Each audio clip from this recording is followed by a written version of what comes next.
Okay. Thank you. Willie Rennie, you have a supplementary.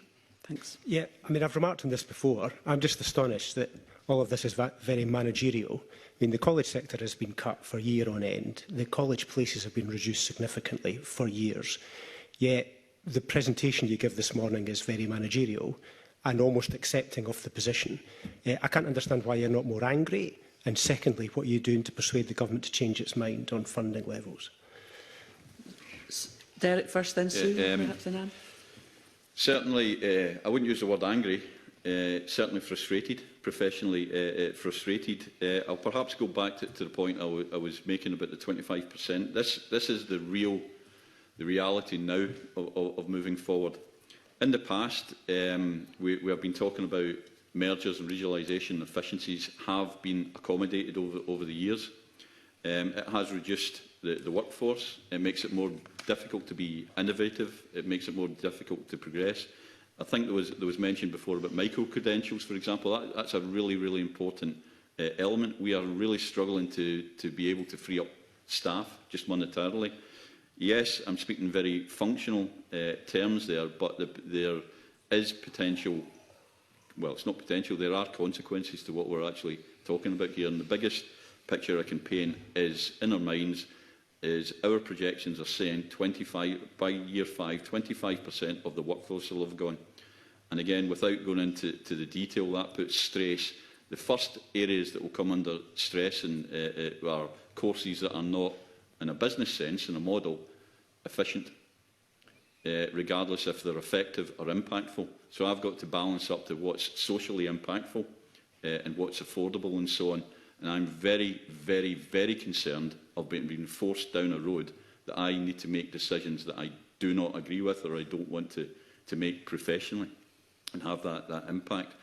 Absolutely, we are willing and we are able to work within these envelopes, but we must be clear on what the consequences of that are. And certain elements must be protected, the social elements, the community elements, going forward.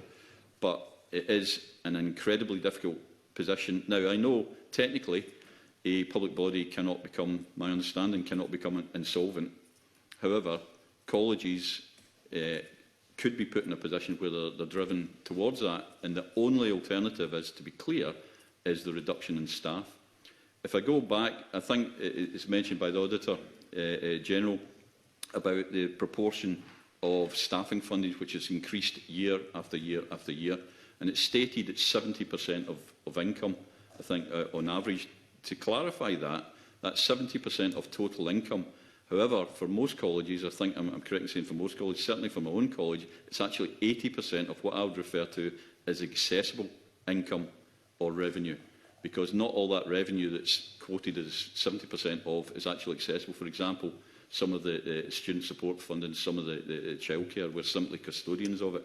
So in my college, it's in excess of 80% of my accessible revenue has to go on staffing. So by simple mathematics, if that funding is cut, there is absolutely no alternative that can come. It's not efficiencies, to be quite honest with you. The word efficiency is a euphemism for the downsizing of the workforce. But again, to emphasise in a positive sense, we will drive for efficiencies. As Sue said, we will be working differently. As Anne says, we will be working differently. But it will still have a huge, enormous impact, which, as an educationalist, professionally, I'm extremely concerned. And again, the social aspect of it. We talked earlier about bringing the fun back, mental health, and our young people taking it forward. There is a potential of damage for that, because we simply won't be able to deliver the number of opportunities and the breadth of opportunities, but also in the breadth of locations and geography in our communities. Thank you, Derek. I know Sue McFarlane's keen to come in on this as well. If we can go to Sue, thank you.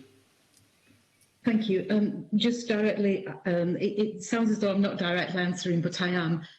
There's always been an old adage that you go to the education sector and ask for something to be done. And you'll go to the school sector and they'll say, where are all the resources? You go to the university sector and they'll say, let me go away and think hard and long about that before getting back to you. You go to the college sector and say, when do you want it done by?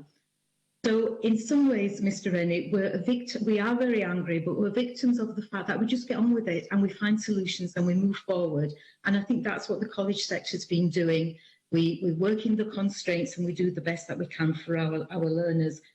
But I think there is anger, I think there's frustration, but we're absolutely tired out as well, because this is year on year. We've come to a perfect storm in just now, but we've been dealing with underfunding and lack of parity of esteem for the sector for a long, long time. And that needs to change. But I think there's a tiredness around the sector. So we are trying to be strategic, but there is anger. We work through Scotland's colleges, etc. But this isn't new for us, and this is the problem. Regionalisation hasn't solved the problem around funding, but we're in a perfect storm now. So I think, please don't think we're not angry, because we are, but we keep getting on with it. Thank you. Oh, thank you, Sue. Mr. Graham Day has a small supplementary on this one. One of the luxuries MSPs have in this place is to be able to call for more funding for things without ever having to say from where it would come. So I very much commend you looking at the overall picture and the alternatives to address the issues that you've highlighted. Can I just take you back to, are you, as an alternative to more money, the upfront solution, you talked about the distribution model. Can I just be clear, did you mean the distribution of existing college funds, or did you mean across wider education? And if so, from where would these monies be derived in the education budget? Yeah, there is an opportunity to look at all these different categories. You're absolutely right, redistribution. If we accept, for instance, as we're discussing, that there's a finite envelope, we know that within that. Schools, I am not expert enough or knowledgeable enough to probably presume to look in that aspect. It's a different environment there. So I would suggest I would focus on the higher education, or should I say university and colleges. I do think there's a philosophical debate of the investment between colleges and universities. Our models are different. There are different strains in universities that colleges don't have, and vice versa. However, I think there needs to be a review of the equity of the core funding distribution between universities and colleges based on impact. And that impact may come in various different categories. For example, social impact, community impact, economic impact. If I might, for example, one of the things that we are very passionate about at Glasgow Kelvin and driving forward is the agenda to training the new workforce for a sustainable world. We have a number of specialisations. I'll give you just one example to put that in context. It's HVAC, which is heating, ventilation and air conditioning. That is all going to change, definitely, not just domestically, but for business over the next few years. We're driving that forward. We are in the position to deliver that new workforce, working with colleges and universities through innovation, taking the country forward and the new technologies. Absolutely, of course. That is absolutely essential.